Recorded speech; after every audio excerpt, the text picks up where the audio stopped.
Diena, gerbimieji žiūrovai, pirma lyga, 28 turas ir šio turo rungtynės Baltijos futbolo akademijos futbolininkams.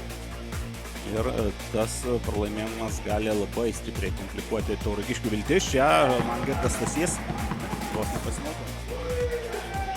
Tasėk.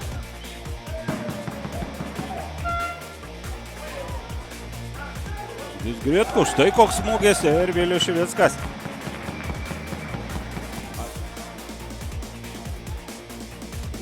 Ir štai toks smūgis Šivickas ir siunčia kamuolį į vartus. Mažeikių komandos žaidėjas, 17 numeris beros. Taip, 17 numeris Musashi Fujoshi. Sveiki. Prie kamuolio, 40 minutė. Štai dar vienas šūvis.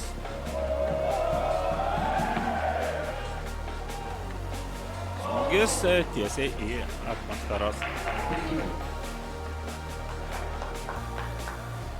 Na, yra šiokių tokių techninių problemų. Ir čia dar vienas įvartis, štai taip krenta. Atrodė, kad aktyvi pradžia, bet savo šanso sulaukė Kazimas Aderaunmu. Ir dabar jau šeimininkų padėtis sudėtingesnė. Dengusi varžovą. Gabrielis Nikonovas, perdavimas, kuris galėjo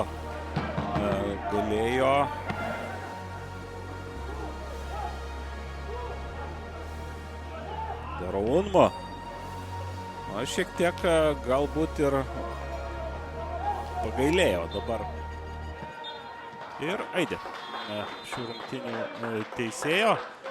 Priminsiu, kad rungtynėms teisėjo.